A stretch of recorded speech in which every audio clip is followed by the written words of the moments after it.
Welcome to online physics আড্ডা। আজকে আবার একটা নতুন সেশন নিয়ে চলে এসেছি। তো আজকের আমাদের যে আলোচনা সেটা হলো প্রজেক্টাইল মোশন। তো তোমরা নিশ্চয়ই জানো প্রজেক্টাইল মোশনের ডেফিনেশন বা অন্যান্য যে জিনিসগুলো সেগুলো তোমরা জানো। তো আজকে আমরা যে পার্টিকুলার টপিকটার উপর ডিসকাস করব প্রজেক্টাইল মোশনের, সেটা হলো প্রজেক্টাইল মোশন অর্থাৎ প্রাসের গতির যে সঞ্চার পথ হয়, লোকাস অফ প্রজেক্টাইল কীরকম হয় সেটা নিয়ে আজকে আমরা আলোচনা করব তোমাদের সাথে। ওকে, তো দেখা যাক কিভাবে আমরা এটাকে রিপ্রেজেন্ট করতে পারি। তো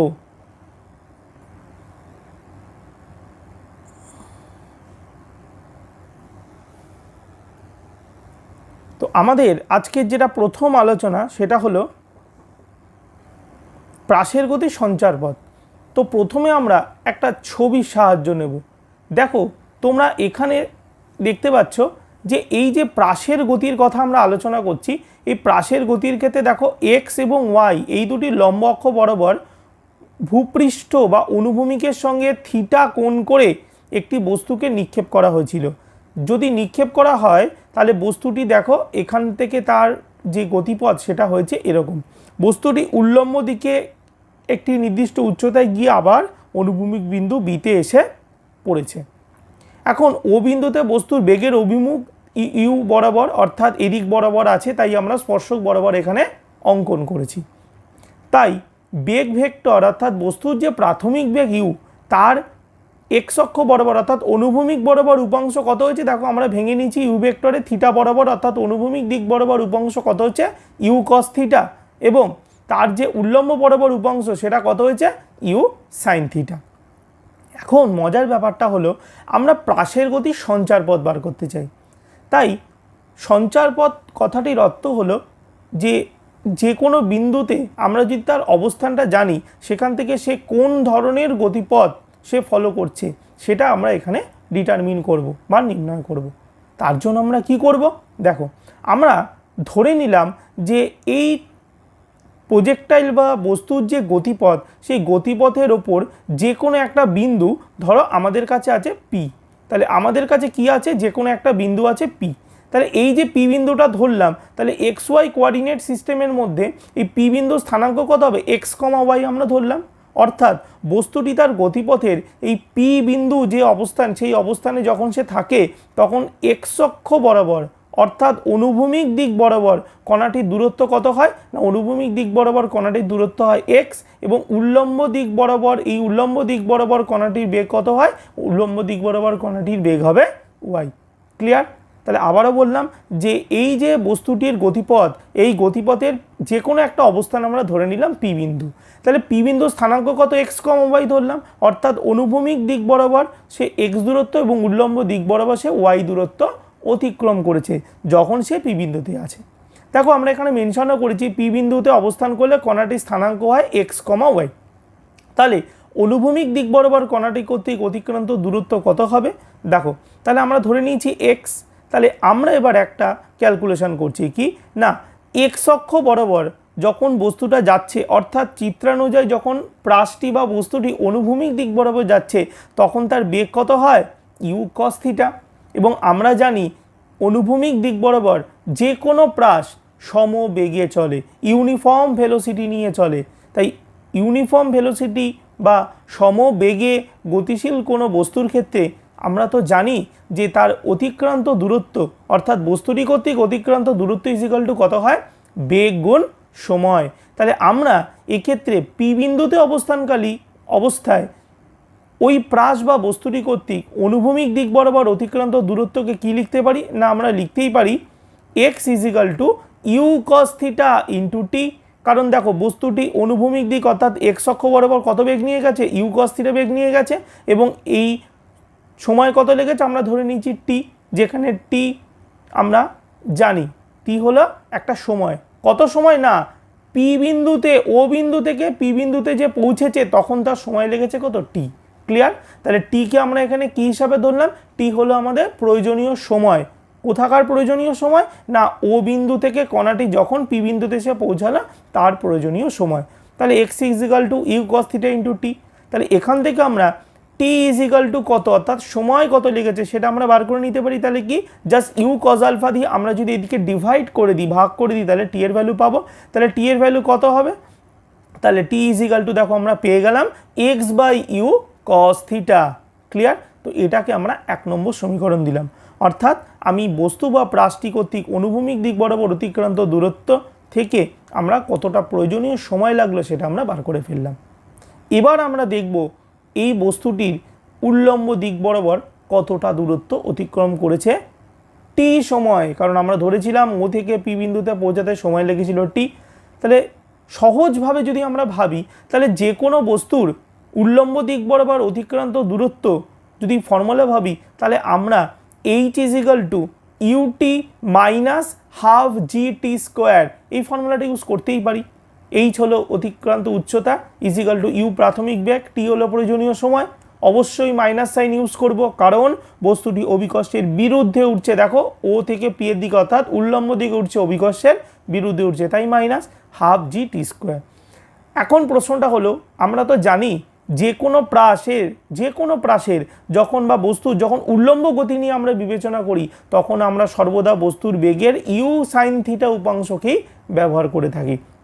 তাই আমরা বেগের উপাংশ বা বেগের মানকে আমরা ধরবো ইউ সাইন থিটা, এবং এই ইউ সাইন থিটাকে বেগের উল্লম্ব উপাংশ ধরে নিয়ে আমরা পি বিন্দুতে অবস্থানকালীন অবস্থায় বস্তুর যদি উল্লম্ব গতির কথা ভাবি, তাহলে কত হবে? তাহলে সেক্ষেত্রে আমরা তার সমীকরণ হিসাবে কি লিখতে পারি? দেখো ওয়াই অর্থাৎ উচ্চতা, তাহলে উল্লম্ব দিক বরাবর বস্তুর উচ্চতা ওয়াই, কারণ এক্স কমা ওয়াই কোঅর্ডিনেট ছিল। তাহলে ওয়াই ইজ ইকাল টু কত হবে? ইউটি, ইউ মানে আমরা ধরেছিলাম বেগের উল্লম্ব উপাংশ ইউ সাইন থিটা, তাই লিখেছি, ইন্টু টি মানে প্রয়োজনীয় সময় পি বিন্দুতে পৌঁছাতে, plus half g t square. আমরা কত করেছি এখানে? Plus half g t square. এই ফর্মুলাটা আমরা ইউজ করেছি এখানে। ক্লিয়ার? এখন আমরা 1 নং আর 2 নং যে দুটো সমীকরণ আছে, এই দুটো সমীকরণের মধ্যে রিলেশন খোঁজার চেষ্টা করব। এখানে একটা ছোট মিস্টেক আছে, সেটা একটু কারেকশন করে নাও।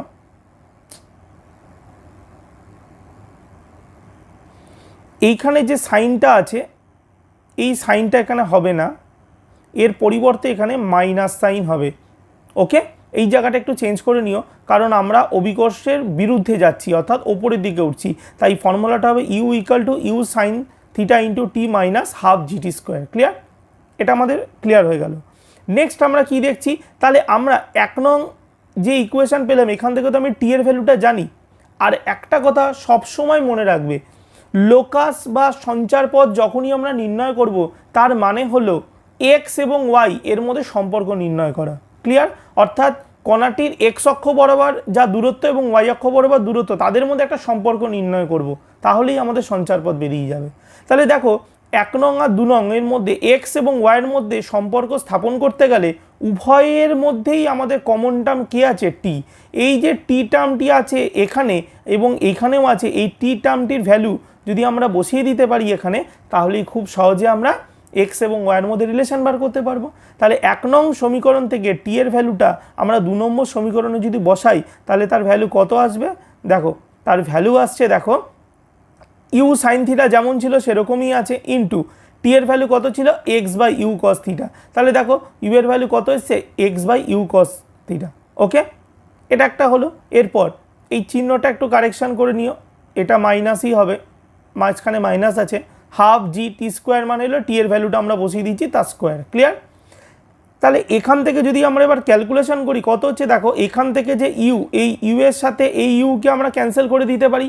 ওকে, একটা ক্যান্সেল হলো, তাহলে কত করে থাকলো? দেখো sine theta by cos theta gives you tan theta. তাহলে এখানে পড়ে থাকলো কত? X tan theta. ওকে, তাহলে এরপরে কি আছে দেখো, তাহলে x sine theta by cos theta করলে হচ্ছে ট্যান থিটা, তাহলে আমরা কত হলো? Y equal to tan theta into x. Okay, plus আমরা এখানে যে মাইনাস সাইনটা ছিল এটাকে আমরা এবার ভেতরে ইনক্লুড করে দিচ্ছি, মাইনাসটা আমরা ভেতরে দিয়ে দিলাম। ভেতরে কত থাকছে? দেখো g by 2 u square cos square theta minus g by 2 u square cos square theta, এটা একটা ব্র্যাকেটে রাখলাম, ইনটু এই যে এক্সটা ছিল, এই যে এক্স, এই এক্স স্কোয়ারটাকে আমরা আলাদা করে লিখলাম। ক্লিয়ার? তাহলে এই ইকুয়েশনটা সলভ করে এলো y equal to tan theta x plus ব্র্যাকেটে minus of g by 2 u square cos square theta x square. এবার তোমরা একটা ব্যাপারে লক্ষ্য রাখো, এই যে ট্যান থিটা, আমরা কোনো বস্তুকে যখন অনুভূমিকের সাপেক্ষে একটা কোণ করে প্রজেক্ট করে দিয়েছি, একবার নিক্ষেপ করে দিয়েছি, তখন তো তার প্রক্ষেপ কোণ আর চেঞ্জ হবে না, অর্থাৎ থিটার ভ্যালুটা ফিক্সড হয়ে গেল। তাহলে থিটা যদি ফিক্সড হয় তাহলে ট্যান থিটা কী হবে, একটা কনস্ট্যান্ট। একই রকমভাবে জি কনস্ট্যান্ট আমরা জানি অভিকর্ষজ ত্বরণ, ইউ স্কোয়ার অর্থাৎ বস্তুকে যে বেগে নিক্ষেপ করা হচ্ছে সেটাও কনস্ট্যান্ট হয়ে গেল, এবং থিটা কনস্ট্যান্ট হলে কস স্কোয়ার থিটাও কনস্ট্যান্ট হয়। তার মানে এই ব্র্যাকেটের ভেতরের অংশ এবং এই ট্যান থিটা এরা দুজনেই কনস্ট্যান্ট।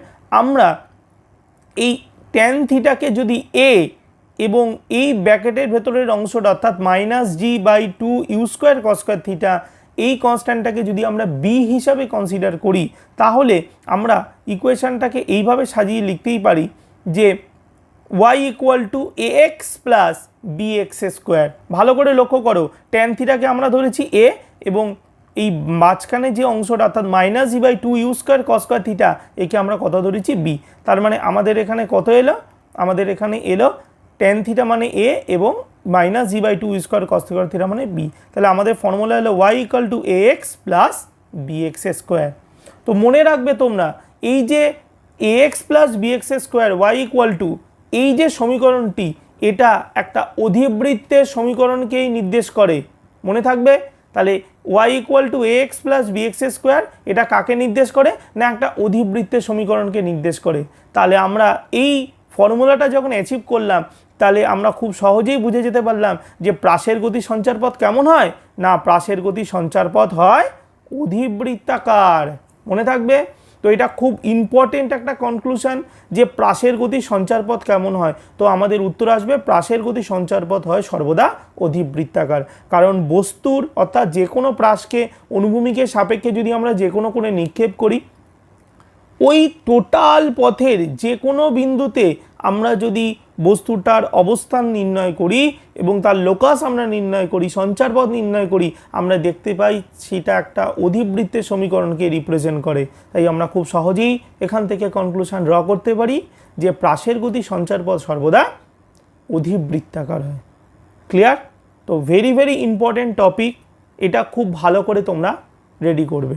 ওকে, এখন আমরা এই প্রাসের গতির সঞ্চারপথ তো আমরা দেখলাম, আর একটি খুব মজার প্রশ্ন তোমাদের সাথে এবার আমি একটু ডিসকাস করব, একটু অন্য স্বাদের প্রশ্ন।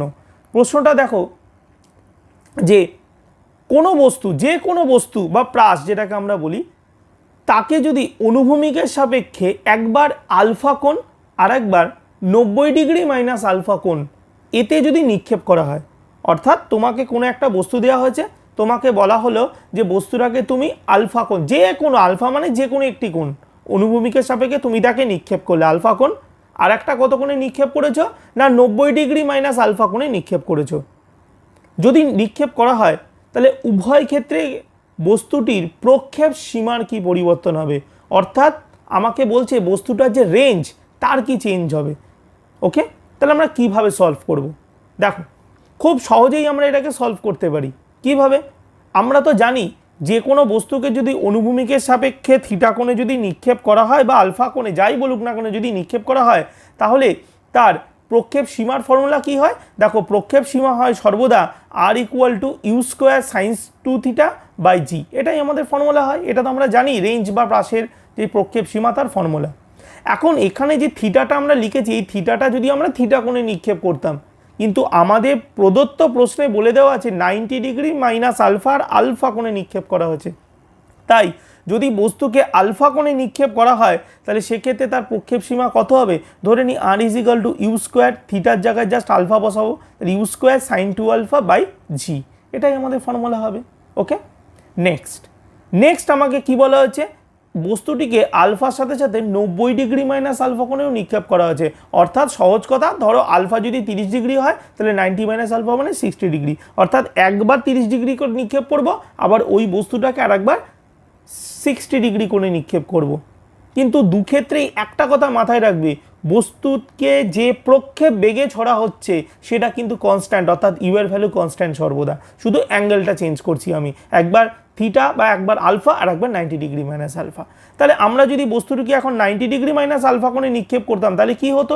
কিছুই না, এই আলফার জায়গায় আমরা কত পুট করব 90 মাইনাস আলফা। তাহলে পুট করলে আমাদের কি আসবে দেখো, এটাকে যদি 90 মাইনাস আলফা আমরা দিই তাহলে কত আসছে না, প্রক্ষেপ সীমা অবশ্যই চেঞ্জ হচ্ছে, কত আর ড্যাশ ইকুয়াল টু কত ধরলাম আমরা ইউ স্কোয়ার সাইন 2 ইন্টু, দেখো এখানে 2 আলফা ছিল তাহলে 2 ইন্টু আলফার জায়গায় কত বসাবো 90 degree minus alpha by g. তো তোমরা নিশ্চয়ই সবাই জানো যে এই 2টা দিয়ে যদি 90 ডিগ্রিকে গুণ করা হয় তাহলে কত হবে 180 ডিগ্রি মাইনাস 2 আলফা। তার মানে এর ভেতরে কত পড়ে থাকবে, এর ভেতরে পড়ে থাকবে তাহলে r dash equal to u square sine ব্র্যাকেটে কত পড়ে থাকলে 2 ইন্টু 90 ডিগ্রি মানে 180 degree minus 2 alpha by g. তো তোমরা নিশ্চয়ই ফর্মুলাটা জানোই, sine 180 degree minus theta is equal to sine থিটাই হয়, তাই তো? এটা আমরা সবাই জানি কারণ সেকেন্ড কোঅর্ডিনেটেই পড়ে যাচ্ছে, তাহলে সাইন পজিটিভ হচ্ছে, তাহলে আমরা সাইন 180 ডিগ্রি মাইনাস 2 আলফাকে কত লিখতে পারি সাইন 2 আলফা। তাহলে লিখলে আমাদের ফাইনাল কনক্লুশন দেখো বেরিয়ে আসছে যে u square sine 180 degree minus 2 alpha মানে সাইন 2 আলফা বাই জি। এই অ্যান্সারটা যখনই এলো আমাদের মনে স্ট্রাইক করলো, হ্যাঁ আমরা শুরুতে যে অ্যান্সারটা করেছিলাম আর এর যে ভ্যালুটা পেয়েছিলাম u square sine 2 theta by g, আর 90 ডিগ্রি মাইনাস আলফা করে যে ভ্যালুটা পেলাম অর্থাৎ u square sine 2 alpha by g, দেখো এই ইকুয়েশনটা যখন আলফা কোণে নিক্ষেপ করলে প্রক্ষেপ সীমার ভ্যালু যা হয় 90 ডিগ্রি মাইনাস আলফা কোণে নিক্ষেপ করলে বস্তুর প্রক্ষেপ সীমার ভ্যালু কি দেখা গেল, সেম দেখা গেল। অর্থাৎ এই যে ভ্যালুটা আমরা পেলাম এটাই কি হচ্ছে আর ড্যাশ আর আর দুটোই সমান, অর্থাৎ এই দুটোকে কনক্লুশনে আমরা লিখতে পারি কি না আর ড্যাশ এবং আর এই দুটোই কি হয়ে গেল সেম হয়ে গেল। তাহলে আমরা এখান থেকে ফাইনাল কনক্লুশনে যেতেই পারি যে এক্ষেত্রে বস্তুর বা প্রাসের প্রক্ষেপ সীমার কোনো রূপ পরিবর্তন হবে না।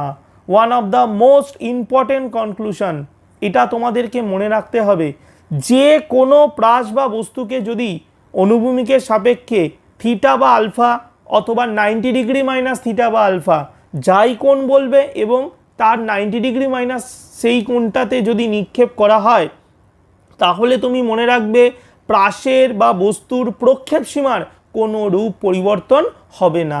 এটা ফ্যাক্ট, এটা মনে রাখতে হবে আমাদের, ক্লিয়ার? এবং কখনো কখনো প্রশ্নে এভাবেও আমাদের আসে প্রশ্ন যে আমাকে অঙ্কে হয়তো বলে দিল যে দুটি ভিন্ন প্রক্ষেপ কোণের জন্য প্রাসের গতির সীমা সমান হয়, বা এরকম বলবে দুটি ভিন্ন প্রক্ষেপ কোণের জন্য কোনো প্রাসের প্রক্ষেপ সীমা সমান। তখনই আমাদের এই কথাটা মাথায় আনতে হবে যে ওই দুটি প্রক্ষেপণ কত কত না থিটা আর 90 ডিগ্রি মাইনাস থিটা। একমাত্র এই পার্টিকুলার জায়গাতে এই পার্টিকুলার পয়েন্টটাই যদি হয় যে যে কোনো কোণ এবং 90 ডিগ্রি মাইনাস সেই কোণটা, এই দুটো কোণে যদি কোনো বস্তুকে আমি নিক্ষেপ করি তাহলেই একমাত্র সম্ভব তার প্রাসের গতির সীমা সমান হওয়া, প্রাসের সীমা সমান হওয়া, ক্লিয়ার? তো এই পয়েন্টটা মাথায় রাখবে যে কোনো প্রাস বা বস্তুকে যে কোনো কোণ আলফা বা 90 ডিগ্রি মাইনাস আলফা যাতেই নিক্ষেপ করি না কেন বস্তুর প্রাথমিক বেগ যদি সেম থাকে তাহলে সীমার কোনো পরিবর্তন হবে না, ক্লিয়ার? তো আশা করি এই সেশনটা তোমরা খুব এনজয় করেছো। অবশ্যই লাইক কমেন্ট আর শেয়ার তো প্রচুর পরিমাণে করবে, আর একটা কথা সাবস্ক্রাইব করবে এবং বেল আইকনটা প্রেস করবে যাতে এর পরবর্তী যে ইন্টারেস্টিং যে ভিডিওগুলো সেগুলো তোমরা দেওয়া বা আপলোড করার সাথে সাথেই তোমরা যাতে নোটিফিকেশানটা পেয়ে যাও। ওকে, থ্যাংক ইউ।